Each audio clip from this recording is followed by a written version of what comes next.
ನಮಸ್ಕಾರ. ಅಂಥದ್ದೇನಿದೆ ಯೂಟ್ಯೂಬ್ ಚಾನಲ್ಗೆ ಸ್ವಾಗತ. ನಾನು ಹಾಕೋ ವಿಡಿಯೋ ನಿಮಗೆ ಇಷ್ಟ ಆದರೆ ಲೈಕ್ ಮಾಡಿ, ಶೇರ್ ಮಾಡಿ, ಕಮೆಂಟ್ ಮಾಡಿ. ಅಶ್ಲೀಲ ವಿಡಿಯೋಗಳನ್ನು ತರಿಸ್ಕೊಂಡು ತಮ್ಮ ಮೊಬೈಲ್ಗಳಲ್ಲಿ ಇಟ್ಕೊಂಡು ನೋಡುವುದು ಮತ್ತು ಆ ವಿಡಿಯೋಗಳನ್ನು ಮಾಡುವುದು ಒಂಥರ ಮಾನಸಿಕ ಕಾಯಿಲೆ. ತಮಗಿಂತ ಹೆಚ್ಚು ವಯಸ್ಸಿನವರ ಕಡೆ ದೈಹಿಕ ಆಕರ್ಷಣೆ ಹೊಂದುವುದು ಇದು ಕೂಡ ವಿಚಿತ್ರವಾದ ಒಂದು ಮಾನಸಿಕ ಕಾಯಿಲೆ. ಇದನ್ನು ಜೆರಂಟೋಫಿಲಿಯಾ ಅಂತ ಕರೀತಾರೆ.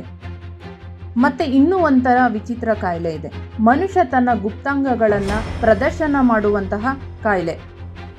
1877ರಲ್ಲಿ ಫ್ರೆಂಚ್ ಮನಃಶಾಸ್ತ್ರಜ್ಞ ಚಾರ್ಲ್ಸ್ ಲಾಸೇಜ್ ಮೊದಲ ಬಾರಿಗೆ ಈ ಕಾಯಿಲೆ ಬಗ್ಗೆ ಹೇಳ್ತಾನೆ. ವಿಡಿಯೋ ಮಾಡುವುದು ಮತ್ತು ಬಿಡುಗಡೆ ಮಾಡುವುದು ಕಾನೂನು ಅಪರಾಧವೇ ಸರಿ. ಸೈಬರ್ ಕ್ರೈಮ್ ಸಂತ್ರಸ್ತೆಯರು ಕಾನೂನು ಪ್ರಕಾರವಾಗಿ ಮಾನನಷ್ಟ ಮೊಕದ್ದಮೆ ಹೂಡಿ ಪರಿಹಾರ ಮತ್ತು 2 ವರ್ಷ ಜೈಲು ಶಿಕ್ಷೆ ಕೂಡ ಕೊಡಿಸಬಹುದು. Information technology IT act section 66A ಅಡಿನಲ್ಲಿ ಫೋನೋಗ್ರಫಿ ಆರೋಪಿಯನ್ನು 3 ವರ್ಷ ಜೈಲಿಗೆ ಹಾಕಿಸ್ಬೋದು. ಇದನ್ನು ಮೀರಿ ಕಠಿಣವಾದ ಶಿಕ್ಷೆ ನಮ್ಮಲ್ಲಿ ಇನ್ನೂ ಬಂದಿಲ್ಲ.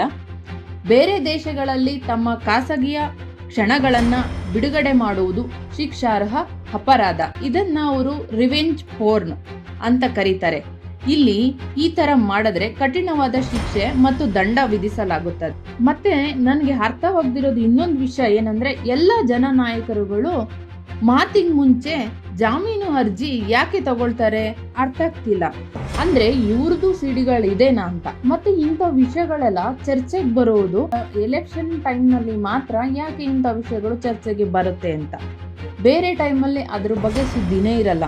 ಅದು ಏನೇ ಆಗಲಿ, ಇಂಥ ವಿಚಾರದಲ್ಲಿ ನಮ್ಮ ದೇಶದಲ್ಲಿ ಇನ್ನೂ ಹೆಚ್ಚು ಕಠಿಣವಾದ ಕಾನೂನು ಕ್ರಮಗಳು ಬರಲಿ ಅಂತ ಹೇಳ್ತಾ ಈ ಸಂಚಿಕೆಯನ್ನು ಮುಗಿಸ್ತಾ ಇದ್ದೀನಿ.